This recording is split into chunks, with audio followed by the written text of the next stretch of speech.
Un encuentro con su palabra, porque secase la hierba, marchitase la flor, mas la palabra de Dios permanece para siempre. Con ustedes, el doctor José Ricardo Arias Quintero.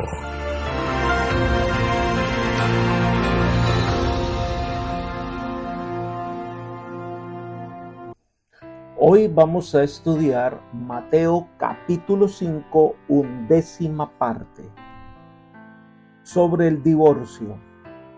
Te invito a orar. Padre nuestro que estás en el cielo, alabado, glorificado y exaltado sea tu nombre. Te damos gracias, Señor, por tus cuidados. Te damos gracias por el perdón de los pecados. Te damos gracias porque tú provees lo necesario para nuestra existencia.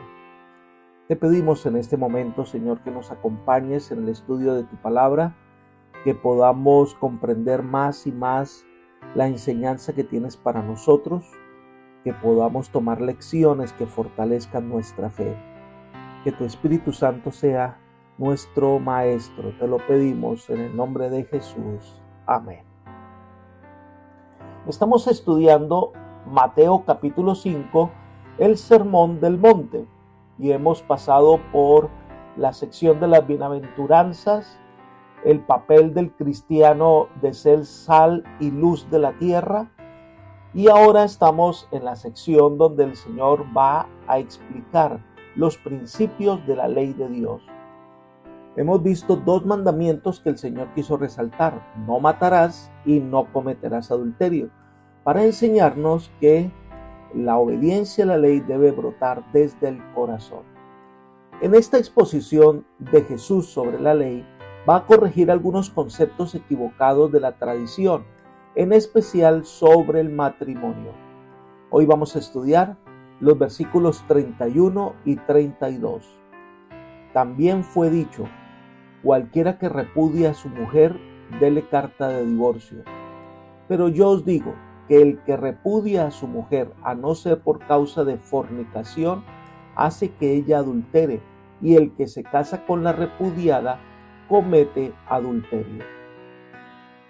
Esta declaración tiene dos puntos importantes que debemos considerar: lo que se está definiendo aquí como la conducta de quienes son discípulos de Cristo en relación al matrimonio.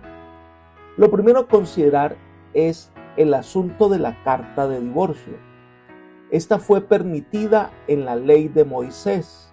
Vayamos a Deuteronomio capítulo 24, versículos 1 al 4.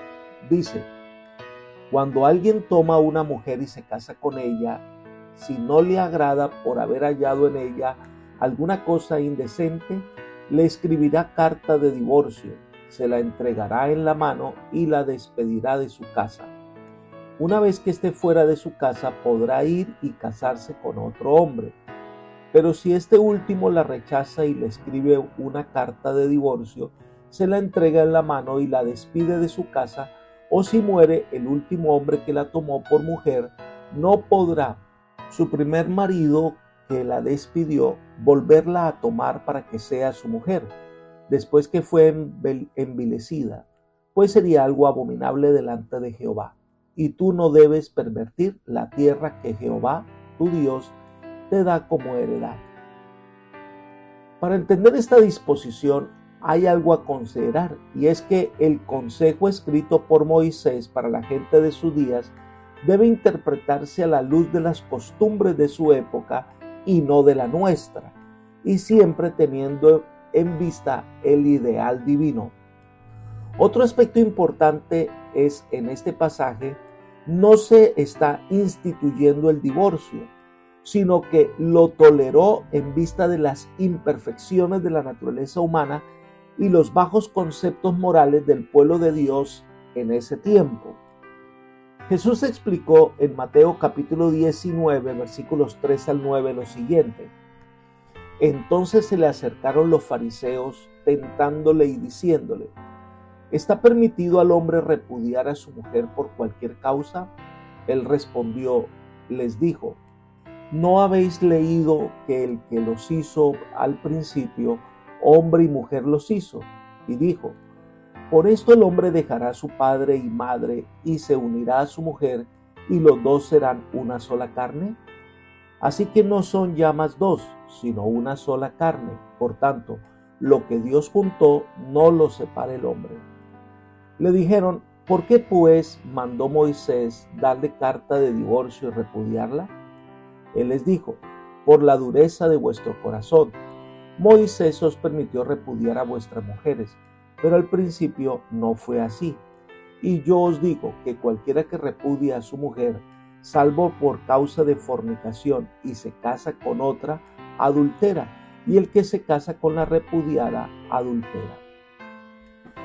Jesús aclara que en los planes divinos el divorcio no está instituido como parte de las prácticas del pueblo de Israel. Se permitió por la dureza de los corazones, por la influencia de las naciones que los rodeaban, pero no ha sido el plan original de Dios. Ahora el asunto de la carta de divorcio era un instrumento legal.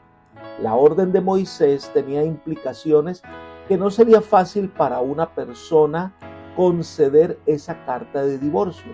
Debía presentar su asunto a los ancianos, debía explicar los motivos y se definía lo que pasaría.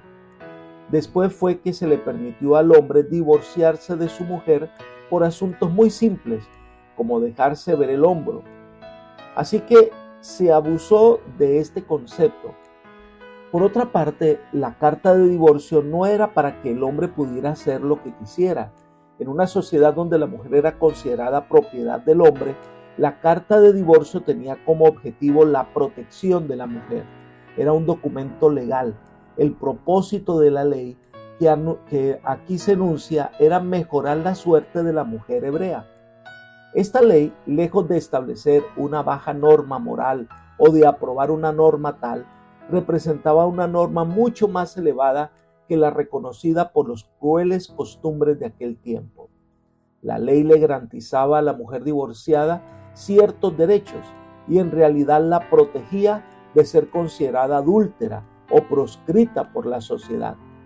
Dejaba la casa de su primer marido como mujer libre y respetada por la sociedad, apta para contraer un matrimonio honroso. Además, la carta de divorcio establecía que su primer esposo ya no tenía jurisdicción legal sobre ella y que ella no tenía ningún tipo de obligación para con él, sino que estaba libre para ser esposa de otro hombre. Al volverse a casar, no se hacía culpable de adulterio, ni se violaban los derechos de su primer marido. Y por eso, si ella volvía a divorciarse o su marido se moría, el primer marido no podría reclamarla como suya y volver a ejercer autoridad sobre ella, ni mucho menos exigir derechos conyugales, porque así será adulterio y abominación. Y algo a tener muy en cuenta es que este era una ley de permisión y no de obligación. Estas mismísimas restricciones tenían por objeto eliminar el fácil proceso de divorcio que evidentemente los hebreos habían aprendido en su asociación con los pueblos paganos.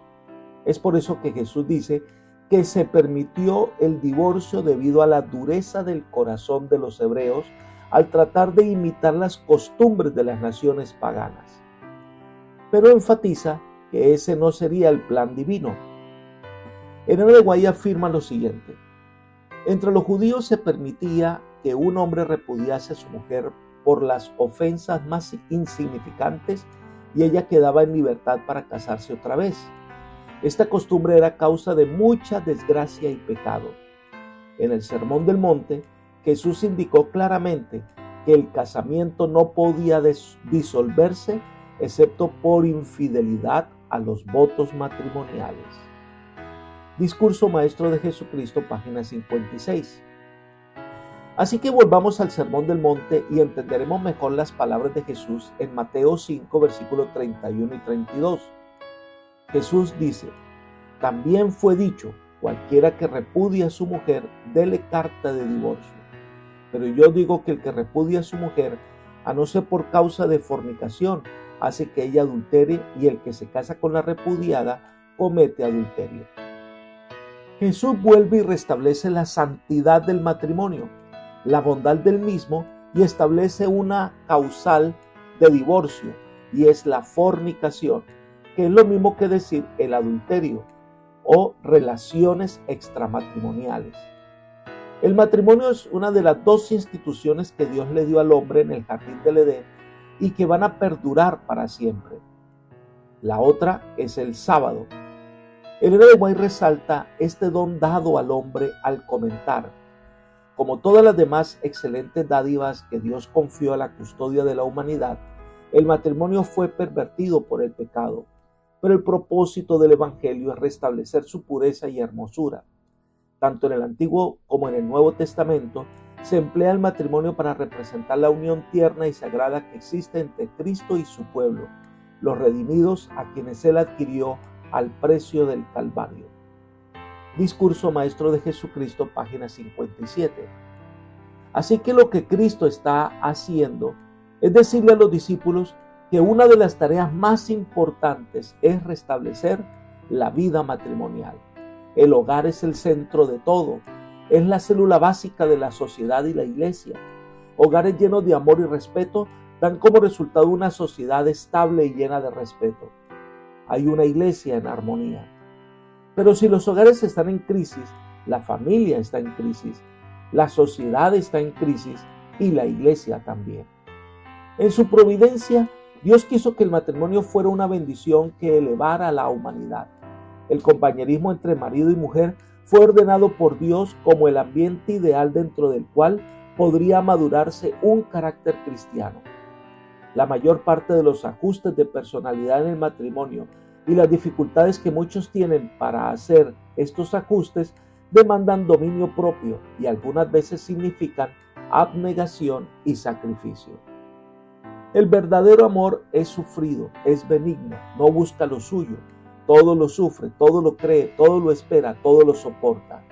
1 Corintios, capítulo 13, versículos 4 al 7.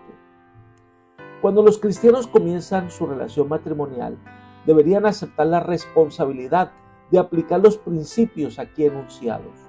Los cónyuges que apliquen estos principios y que estén dispuestos a que la gracia de Cristo obre en sus vidas, encontrarán que por más grande que parezca, no hay ninguna dificultad que no pueda resolverse. Cuando los caracteres de los esposos son incompatibles, la solución cristiana es modificar el carácter y no cambiar de cónyuge.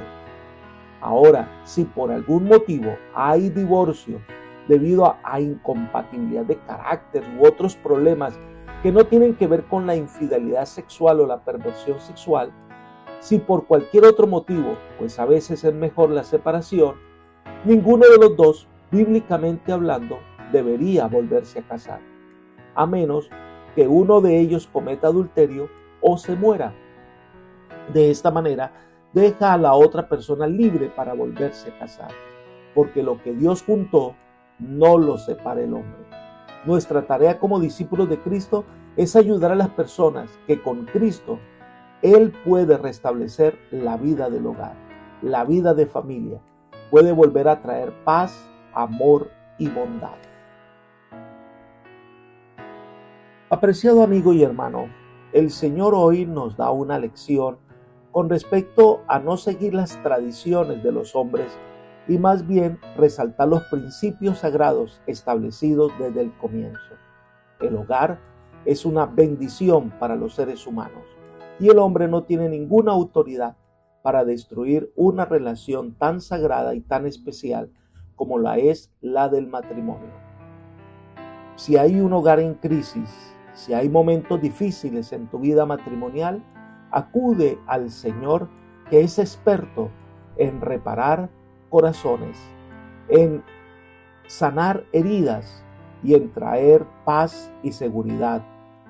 Trae tu vida, tu hogar, tu familia a los pies de Jesús y de esta manera el Señor hará una obra maravillosa en tu hogar. Recuerda, Dios desea que puedas tener paz, seguridad y salvación. Que el Señor te bendiga y te guarde. Es mi oración por ti. Amén.